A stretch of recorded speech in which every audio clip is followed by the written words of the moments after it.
Madame, Monsieur, bonsoir et merci de votre fidélité et bienvenue dans le 20h de TFM. On s'achemine vers une nouvelle formation du gouvernement. Un remaniement ministériel est annoncé par le président de la République. Plusieurs départs et des retours aux affaires sont avancés. Premier fait majeur, Aminata Touré n'est plus la présidente du Conseil économique, social et environnemental. Mohamed Boun Abdallah Dionne quitte également le secrétariat général de la présidence de la République. Seront-ils recasés ailleurs? Pour l'heure, 4 décrets ont été signés par Macky Sall. On vous explique tout dans cette édition. Sur le front du coronavirus, l'ancienne ministre de la Santé magnifie les performances du Sénégal dans la lutte contre la Covid-19. Le leadership politique a été déterminant selon Awa Marie Kolsek. Aujourd'hui, 11 Covid+ sont rapportés. Près de 700 personnes sont actuellement sous traitement. L'actualité de ce mercredi, c'est aussi la CNTS FC Authentique qui fustige les licenciements abusifs opérés durant la période de la pandémie. Selon la secrétaire générale, les plans sociaux se sont multipliés depuis mars. Un acte qui va à l'encontre des instructions présidentielles selon Barraou Diop.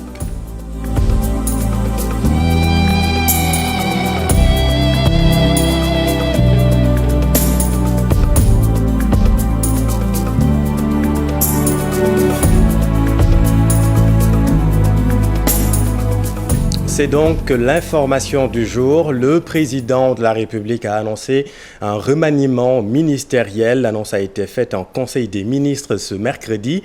On s'attend à un vaste chamboulement dans les prochaines heures, mais d'ores et déjà, retenez que le président de la République a signé 4 décrets mettant fin aux fonctions des ministres et secrétaires d'État membres du gouvernement. Un autre mettant fin aux fonctions de la présidente du Conseil économique, social et environnemental, Aminata Touré. Idem pour le ministre d'État, secrétaire général de la présidence de la République, Mohamed Boun Abdallah Dionne. Le chef de l'État a également acté la fin des fonctions du ministre secrétaire général du gouvernement. Nous reviendrons sur cette actualité tout au long de cette soirée. L'expérience acquise dans la lutte contre Ebola a beaucoup servi dans la riposte face au coronavirus. Selon Awa Marie Kolsek, le professeur magnifie les performances du Sénégal dans la lutte contre le coronavirus. Selon l'ancienne ministre de la Santé, le leadership politique a été décisif. Aujourd'hui, au plan international, une reconnaissance du Sénégal comme étant un pays leader dans la lutte contre le Covid ou la Covid-19. Moi, je peux dire qu'il y a beaucoup d'éléments forts qui ont permis cela. Et je vais en citer quelques-uns. La première chose, et vous, en tant que journaliste, vous êtes vraiment bien informé, c'est quand même le leadership politique qu'il y a eu au Sénégal. Vous savez que dans certains pays, on a nié l'existence de Covid. Dans certains pays, on a même ri du Covid. Et dans ces pays particulièrement, la maladie a été vraiment à large échelle. Le Sénégal, avant même que le premier cas ne soit déclaré, nous avions prévu un conseil présidentiel. Donc c'est dire que ça c'est important pour un pays. La seconde chose, c'est que malgré le système de santé, qui n'est pas un système de santé au top, puisque tout le monde sait que les systèmes de santé dans nos pays sont relativement faibles, il y a quand même eu là aussi un bon leadership. Et un leadership qui, à mon avis, s'est basé aussi sur l'expérience que nous avons eue de la lutte contre plein d'autres épidémies comme la fièvre jaune ou même comme Ebola. Sur la situation épidémiologique du jour, retenez que 11 Covid+ sont rapportés sur 721 tests réalisés, 7 admissions en réanimation et 694 personnes sont actuellement sous traitement au Sénégal. Et puis, cette enquête sur l'évaluation des laboratoires aptes à faire des tests Covid-19 au Sénégal. L'étude révèle que le Sénégal en compte actuellement 7 dans les 6 dans la région de Dakar. Des fonds sont déjà mobilisés à environ 1 milliard pour mieux équiper les régions Saint-Louis, Tambacounda, Ziguinchor de laboratoires avec une plus grande capacité de production. Les travaux de restitution de l'enquête ont eu lieu ce matin. Suivant là-dessus, le professeur Amadou Mokhtar Dieye, il est le directeur des laboratoires au ministère de la Santé. Il est interrogé par Aminata Mbarisso et Younous Diatta. À l'heure actuelle au Sénégal, il y a 7 laboratoires qui font les tests Covid. Donc, Mais en plus de ces 7 laboratoires, il y a d'autres structures qui font des tests Covid sous la supervision de l'Institut Pasteur. Par exemple, on a des tests qui se font aujourd'hui à Matam, à Kédougou, à Tambacounda, à Ziguinchor, à Kaolack, à Richard Toll, etc. Donc ça, c'est vraiment des structures légères qui sont pilotées donc, sur le plan technique par l'Institut Pasteur de Dakar. Mais au niveau du pays, on a 7 laboratoires, donc je vais les citer. L'Institut Pasteur, l'IRSF, le laboratoire national de santé publique qui est à Thiès, le laboratoire de bactériologie et virologie de l'hôpital Aristide Le Dantec, celui de l'hôpital de Fann, le laboratoire de l'hôpital militaire de Ouakam et le laboratoire de l'hôpital principal de Dakar. L'objectif, dans un premier temps, c'est d'avoir un grand labo à Saint-Louis, à Ziguinchor et à Tambacounda. Donc ça, c'est dans un premier temps, par rapport à la Covid et même par rapport aux autres activités de laboratoire. Mais nous voulons aller plus loin, donc par rapport aux autres régions, mais c'est peut-être de manière progressive. Dans un proche avenir, c'est pour le moment ces 3 régions. Et la pandémie de coronavirus n'a pas occulté la campagne Octobre Rose. Tel est l'avis de la présidente de la Ligue sénégalaise du cancer, la LISCA, qui annonce le dépistage de 5000 femmes. Dr Fatma Guenoun a été reçue par les femmes du domaine industriel de Diamniadio. La voici avec notre équipe à Rufisque. Date d'hier après-midi, on était à 5000 femmes examinées et à 2000 bons de mammographie subventionnés, distribués. Et donc, en fait, cette année, c'est plus que ce que nous faisions habituellement. En période de pandémie, on s'était dit qu'on allait consulter tous les jours, mais tous les jours, c'est assez difficile, mais tous les jours, c'est beaucoup de femmes qui viennent à nos activités. C'est-à-dire ces consultations, on ne voulait pas regrouper en un jour beaucoup de femmes pour respecter la distanciation, mais là, on a eu beaucoup plus qu'habituellement. Là, je me réjouis parce que déjà, c'est l'engagement du président de la République qui a demandé vraiment à ce que tout le monde s'inscrive dans la dynamique d'Octobre Rose, surtout pour dépister, sensibiliser sur le cancer du sein et aussi sur le cancer du col. Et je pense que tout le monde adhère à la cause, adhère à Octobre Rose. Les plans sociaux se sont multipliés durant cette pandémie. La CNTS/FC Authentique dénonce des milliers de licenciements abusifs depuis le mois de mars. Un acte illégal qui ne restera pas impuni selon la secrétaire générale de la centrale syndicale, Fatima Touré et Younous Diatta. Malgré les 1000 milliards dépensés dans le plan de résilience économique de la Covid-19, la souffrance des travailleurs s'est accentuée selon le CNTS/FC Authentique. Des licenciements abusifs, des droits déjà acquis bafoués par des chefs d'entreprise jugés aberrants selon le secrétaire général du central syndical. Malgré les mesures d'urgence et de résilience, des centaines de travailleurs ont perdu leur emploi ou bien reçoivent tardivement leur salaire. Or, nous savons tous que l'État du Sénégal, en mettant en place la force Covid-19, avec près de 1000 milliards, voulait essentiellement préserver les emplois. Force est de reconnaître que la souffrance des travailleurs est plus accentuée avec des licenciements abusifs. La refonte des textes de l'IPRES et de la Caisse de sécurité sociale, une exigence aussi pour la CNTS/FC Authentique.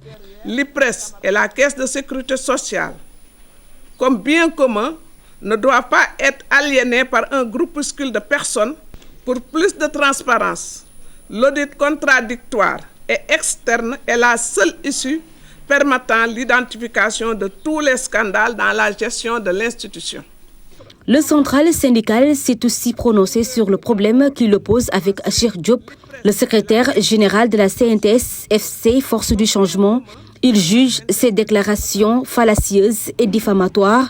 La CNTS/FC réaffirme son indignation à voir cet homme cupide recevoir illégalement, depuis les dernières élections de représentativité contestées et pendantes devant la justice, des subventions auxquelles il n'a pas droit. plusieurs secteurs touchés par la pandémie de la Covid-19.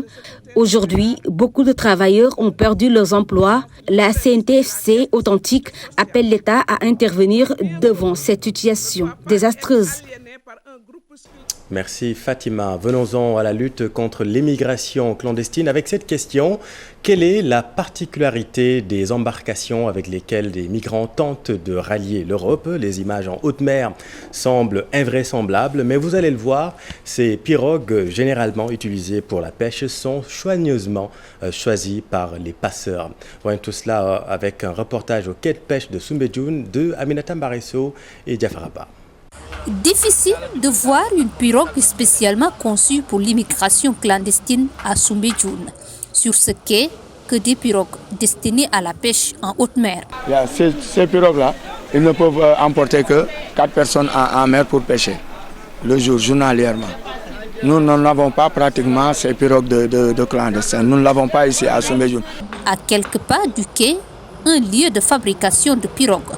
Mais ici, depuis quelques années, les embarcations destinées à l'immigration sont interdites. Auparavant, nous avions l'autorisation de concevoir les grosses embarcations. Mais depuis la recrudescence de l'immigration clandestine vers les années 2005-2006, ils nous ont interdit d'en fabriquer.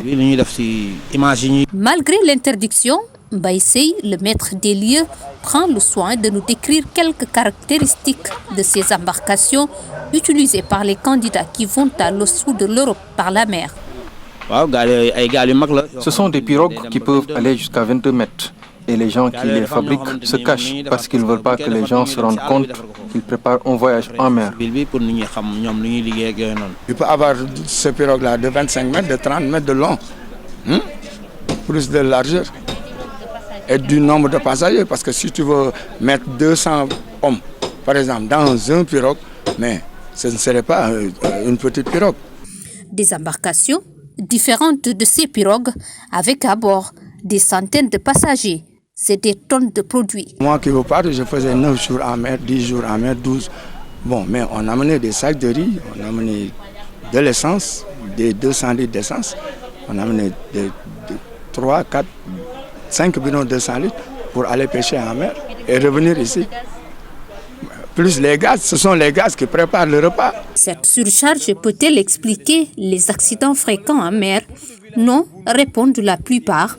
Pour eux, la principale cause, ce sont des défauts dans la conception de ces pirogues. Et puis ce témoignage édifiant, celui d'Adama Doucouré, il partage son expérience avec le public sénégalais à travers un livre titré Mouskila, un bouquin qui retrace les difficultés subies lors de sa traversée du désert dans l'espoir de rallier l'Europe. Une pérégrination infernale selon lui. Regardons ce reportage de Mamadou Fall. La difficile traversée du désert de l'auteur, Adama Doucouré a vécu des expériences douloureuses dans son envie de rallier l'Europe par la voie terrestre. J'ai sauté les grâces espagnoles et je me suis accueilli à Ceuta et maintenant on m'a attrapé là-bas. On nous a refilé vers le Maroc et depuis le Maroc on a fait la prison avant de nous refiler vers l'Algérie, vers la frontière maroco-algérienne. Voilà, on a traversé l'Algérie pour aller en Libye, où j'ai vécu pendant presque 4 ans, avant maintenant de revenir au pays. La quête du mieux-être l'avait poussé à franchir les limites en 1999, comme cela aujourd'hui qui brave l'océan pour atteindre les côtes espagnoles. Quand je quitte le Sénégal pour aller à l'aventure, parce que là, je n'arrive pas à subvenir à mes besoins, ni subvenir aux besoins de ma famille. Donc il fallait que je sorte coûte que coûte pour aller trouver quelque chose. Voilà, moi je pense que c'est la même chose, on est confronté à ce genre de problème, à ce même problème. Actuel chef de desk, photographie du quotidien L'Observateur, Doucouré pense que rallier l'Europe dans la clandestinité ne vaut pas la peine. Les jeunes doivent rester au pays. Les jeunes ont besoin d'emploi, ils ont besoin de prouver quelque chose et je pense qu'il appartient maintenant aux autorités de faire en sorte que les jeunes puissent rester ici. Et pour que les jeunes puissent rester ici, il n'y a qu'une seule solution, c'est de trouver un emploi décent. Adama Doucouré, marqué par les différentes expériences acquises lors de cette traversée, a voulu partager son vécu avec les jeunes Sénégalais. L'objectif et de les sensibiliser puisque rien ne vaut la vie. Son parcours d'aujourd'hui peut servir, selon lui, à Damas et finalement fait au Sénégal en y trouvant du travail. Il est aujourd'hui responsable à l'Observateur, le quotidien le plus lu du pays. Merci Mamadou. Et puis la colère gronde dans le département de Canel. Des jeunes s'insurgent contre la gestion de la commune par les maires. Après Ounaré, le vent de révolte s'intensifie. Ali Bandeliang. Après Amadou Ounaré, où l'hôtel de ville vient d'être saccagé par des jeunes en furie protestant contre la gestion jugée catastrophique du maire, le mouvement de révolte s'intensifie jusqu'à la ville de Canel. Malgré le vent de contestation depuis des années, cette ville, capitale départementale, peine à sortir des ténèbres. Les membres de la classe politique aux commandes sont accusés de tous les noms. Porté par des émigrés, le mouvement Canel Yara Yesso vient d'être lancé. C'est un mouvement citoyen qui a constaté vraiment que Canel a beaucoup de difficultés. Il fallait se lever en tant que jeune, essayer de voir comment changer cette ville. Et toute la jeunesse caneloise qui s'est levée depuis bientôt 2 ans pour condamner ce qui se passe à Canel. Actuellement, on constate que rien ne va dans tous les secteurs. Il fallait quand même se lever pour dire ça suffit maintenant. Les leaders politiques n'ont pas vraiment rempli le rôle et il fallait quand même que les gens se réveillent et disent maintenant ça suffit. Ce qu'on a vu ici montre clairement que la population de Canel en général et la jeunesse de Canel en particulier est d'accord pour le changement. Tout le monde criait le changement, le changement, le changement. Ce qu'on a vu nous motive vraiment à aller en avant pour changer clairement, pour changer nettement cette ville. Nous sommes engagés avec la population canéloise pour aller aux élections à venir, Inch'Allah, et nous appelons. Conscients de la volonté de certains maires, malgré leur échec, rêvant toujours de se maintenir au pouvoir, les populations composées de jeunes et de femmes ont décidé de suspendre leurs activités dans leurs partis respectifs pour parvenir à une alternance générationnelle à la tête des collectivités du département de Canel. Merci Ali. Et puis à quelques jours de la rentrée des classes, le Haut Conseil du dialogue social regroupe les acteurs de l'éducation pour une rentrée effective, mais surtout pour une année scolaire apaisée. Les enseignants se disent être dans de bonnes dispositions, mais ils exigent le respect des engagements du gouvernement. Abdourahmane Diallo et Mamadou Gueye. De l'ouverture des classes, le Haut Conseil du dialogue social prend les devants pour la pacification de l'espace scolaire. Le dialogue social, c'est la présence de tous les acteurs. Et c'est cela que nous voulons démontrer, parce que cela va nous permettre, au finish, cela prendra le temps qu'il faut, mais de pacifier l'espace scolaire. Parce que l'éducation nationale est inscrite comme étant un secteur prioritaire dans notre plan d'action. Les enseignants approuvent l'initiative, mais rappellent aux autorités les engagements. Nous ne cesserons de rappeler à tous et à toutes qu'on a été effectivement des patriotes. On ne se nourrit pas éternellement du patriotisme. Il faudrait que l'État du Sénégal également puisse aller dans le sens de régler le protocole d'accord. L'État dit aussi être dans les dispositions d'une année scolaire pacifique. La première des priorités, c'est comment faire pour apaiser le dialogue social. Et nous n'allons pas dévier, en tout cas ça a porté donc ses fruits jusque-là. Nous tenons à cette priorité parce que de celle-là dépend tout le reste. Dire qu'avant même cette rencontre, il y a eu à Thiès aussi, pendant 3 jours, un séminaire sur des ateliers thématiques. Donc c'est vous dire que nous sommes en train de préparer méticuleusement cette rentrée. Une autre rencontre est prévue pour lundi prochain et cette fois-ci les acteurs de l'éducation vont parler des mesures barrières contre cette pandémie pour l'ouverture des classes. Merci Abdourahmane. Et puis zoom sur les relations banque et clients, des relations souvent heurtées. Au Sénégal, les litiges sont réguliers, les clients contestent de plus en plus la gestion de leur argent. Récemment, la commission bancaire de l'UEMOA a publié une circulaire pour déterminer la durée de traitement des réclamations. On voit tout cela avec Ibou Diouf et Diafaraba. Au créneau pour évoquer quelques différends. Les litiges entre particuliers et leurs banques sont fréquents. Là, c'était surtout pendant la pandémie, pendant la crise sanitaire, c'était les reports d'échéance. Et l'État était, ce qui avait pris les décisions était très clair. Les reports d'échéance étaient destinés à ceux-là qui travaillent effectivement dans les secteurs touchés par la crise. Et maintenant, ce que réclamaient effectivement ces associations, c'était d'élargir cette mesure. Je vous donne un exemple. L'État a payé l'intégralité des salaires dus aux fonctionnaires. Donc les fonctionnaires ne sont pas impactés. Par contre, les reports d'échéance existeront toujours dans les banques, indépendamment de la Covid. Sauf que c'est les conditions de ces reports qui sont exceptionnelles. Dans la relation entre banques et les usagers, des dispositifs visent à protéger la clientèle. Parmi les questions qui reviennent souvent, les attestations d'engagement. Et je pense que ce qui revient souvent, c'est l'attestation d'engagement, prête le prix qu'ils jugent extrêmement élevé. Et c'est un combat qu'ils avaient mené, qu'ils sont en train de mener depuis plusieurs années. Attestation, ça signifie qu'il faut que non seulement qu'on soit nous très clairs dans ce qu'on écrit, soit il y a un problème de communication, ou soit il y a un problème de compréhension d'une nouvelle opération. Les institutions bancaires et leurs clients sont d'éternels partenaires. La dimension communicationnelle est souvent évoquée pour apaiser les tensions. Ce qui semble traduire, disons, un problème de communication avec certaines associations plus que des problèmes en soi. La commission bancaire de l'IMOA a sorti une nouvelle circulaire pour régir davantage le traitement des réclamations de la clientèle par le système bancaire en relation avec la Banque centrale. Au-delà des litiges notés entre institutions bancaires et les usagers, la BCEAO s'est prononcée également sur les conséquences de la Covid-19 sur le système bancaire et le plan de relance économique annoncé par l'État du Sénégal. Merci Ibou. Et puis venons-en aux préparatifs du Gamou. Touba apporte son soutien au calife de Thiénaba Ndiassane, Kermam El Hadj Ndiéguène et Chérif Nema Aïdara de Diamaguène de Thiès. L'émissaire du calife général des Mourides s'est rendu au niveau de ces différents foyers religieux pour remettre la contribution du calife. Un bel exemple de cohésion sociale, nous dit Cheikh Anta Diop. Le général des Mourides, Serigne Mountakha Mbacké Bachirou, n'a pas lésiné sur les moyens pour apporter son soutien aux khalifes généraux de Kermam El Hadj Ndiéguène de Thiès, Khadria de Diamaguène et de Ndiassane à l'occasion du Gamou.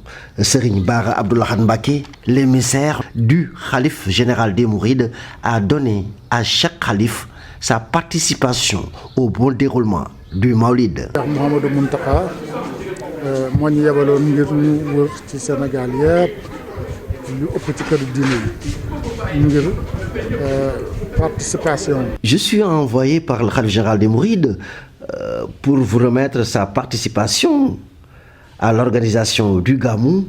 Il prie pour que tout se déroule dans les meilleures conditions sécuritaires et sanitaires. Cela démontre que l'islam est un et indivisible. Saa bu bis bi ñëwee ñoom ñëpp dinañu leen wër. Un geste vivement salué par Serigne Nema Aïdara de Diamaguène, Serigne Abdourahmane Kounta, le porte-parole du khalife général de Ndiassane, ainsi que Serigne Mounirou Ndiéguène, khalife de Kermam El Hadj Ndiéguène de Thiès. Ils ont tous compris le message compte tenu du contexte de pandémie. Des millions de pèlerins sont attendus au niveau de ces différents foyers religieux. Les marabouts ont tous prié pour un bon déroulement du Gamou et qu'il y ait 0 cas de coronavirus. Merci Chéranta. Et la sécurité sera assurée à Kaolack lors du Gamou de Medina Baye. Au moins 800 policiers dont 530 appelés en renfort pour assurer la sécurité durant l'événement. Le commissariat central de Kaolack compte mettre les bouchées doubles avec un nombre plus important que d'habitude de forces de sécurité. Ibrahim Djamé et Falikaï. Depuis une semaine déjà, le commissariat central de Kaolack a renforcé son dispositif sur le terrain avec des opérations de grande envergure pour une meilleure sécurisation des pèlerins à l'occasion de cet événement. Le commissaire informe d'abord qu'ils seront intransigeants sur le respect du port obligatoire du masque. L'édition de cette année se tiendra dans un contexte assez particulier lié à la pandémie de la Covid-19.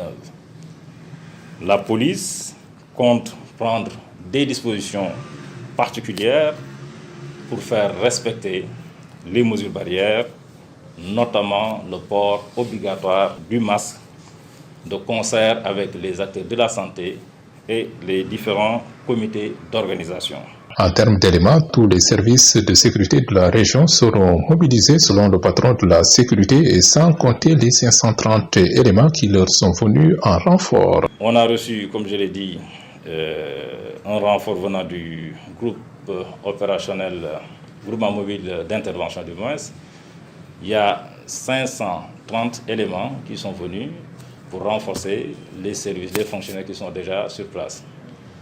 Et ce qui est important, tous les fonctionnaires de police, tous les services au niveau de la région de Kaolack sont mobilisés dans cet événement. En ce qui concerne les moyens logistiques, des engins lourds et légers seront mobilisés. Pour les moyens logistiques, il faut noter qu'il y a 15 véhicules mobilisés, 4 motos également qui sont mobilisés dans le cadre de cette couverture sécuritaire. Les opérations de grande envergure menées depuis le 10 octobre dernier ont accouché de beaucoup de résultats, dont au moins 268 personnes interpellées pour diverses infractions.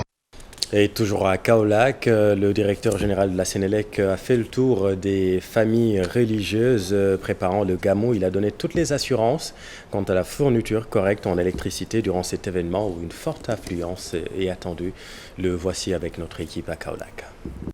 Comme vous le savez, lors du CRD, le comité d'organisation avait exprimé un certain nombre de préoccupations, notamment l'extension du réseau dans les quartiers périphériques. Aujourd'hui, le délégué régional m'a rassuré que les travaux sont en cours et sont pratiquement terminés et le reste pourra être finalisé peut-être avant le Gamouat. Parce que comme vous le savez, ici à Medina Baye, on célèbre 2 fois. Et donc, nous n'avons pas de crainte aujourd'hui que ces extensions de réseau seront correctement faites. Maintenant, pour ce qui est de l'alimentation, comme vous le savez, Medina Baye, on a la centrale de Kahone qui est à côté, qui est une centrale qui fait 90 MW. Or, la consommation de Kaolack fait moins de 20 MW. Donc, vous comprenez aisément qu'il n'y a pas de problème de disponibilité de production. Néanmoins, le lieu qui va abriter l'événement, nous allons mettre en place des groupes de secours qui seront là pour que si éventuellement on a des aléas qui sont toujours avec notre métier, qu'on puisse prendre les dispositions très rapidement pour continuer l'alimentation électrique dans de meilleures conditions. Donc aujourd'hui, toutes les dispositions sont prises pour une bonne réussite du Gamou. C'est pourquoi nous avons sollicité les prières du marabout, du Khalif, pour nous épargner des aléas qui peuvent entacher tout le travail qui a été fait jusqu'à présent. Confédération africaine de football, le président Ahmad Ahmad est candidat à sa propre succession. Le dirigeant malgache, élu en mars 2017 face au Camerounais Issa Hayatou, a annoncé via Twitter ce mercredi qu'il va briller un 2e mandat à la présidence de la CAF. Ahmed Ahmad est le seul candidat déclaré à l'élection prévue en mars 2021 à Rabat au Maroc. Et puis Boniface Ndong convoque 25 lions pour les éliminatoires de l'Afrobasket 2021, une présélection avec 12 nouveaux joueurs. L'équipe nationale du Sénégal loge dans le groupe B en compagnie de l'Angola, Mozambique, Kenya. La tanière va disputer le tournoi de Kigali au Rwanda du 25 au 29 novembre prochain. Cher Sadi Oudjara. Du 109 tout en assurant la continuité. Pour sa première liste, le nouveau sélectionneur de l'équipe nationale masculine de basket du Sénégal ratisse large. 25 jours présélectionnés pour la préparation du tournoi de Kigali au Rwanda. Outre les cadres Mohamed Faye, Gorgui Sidien entre autres, Boniface donc fait appel à 12 nouveaux. La promotion pour des jeunes comme l'ailier Amar Silla et quelques attractions. Les pensionnaires de la NBA, Georges Nia des Utah Jazz et Taco Fall des Boston Celtics. De nombreux renforts dont les venus sont loin d'être assurés. Si certains sont au début de la saison avec leur club respectif, d'autres viennent de terminer la leur il y a quelques semaines. Le début du regroupement prévu au plus tard le 15 novembre, soit 10 jours avant le début de la fenêtre de novembre des éliminatoires, édifiera sur leur présence ou non. À Kigali, le Sénégal se mesurera au Mozambique, au Kenya et à l'Angola dans la poule B des qualifications de l'Afrobasket 2021. Merci, cher Sadibou. C'est la fin de cette édition. Merci de votre attention. On vous rappelle la principale information de cette édition. On s'achemine vers une nouvelle formation du gouvernement. Un remaniement ministériel est annoncé par le président de la République. Plusieurs départs et des retours aux affaires sont avancés. Le premier fait marquant pour le moment est le départ d'Aminata Touré, qui n'est plus la présidente du Conseil économique, social et environnemental, et puis Mohamed Boun Abdallah Dionne, qui quitte également le secrétariat général de la présidence de la République. Seront-ils recasés ailleurs? Dans un instant, l'édition spéciale se poursuit sur TFM. Pape Abdoulaye Der et ses invités, restez avec nous. Vous êtes au bon endroit.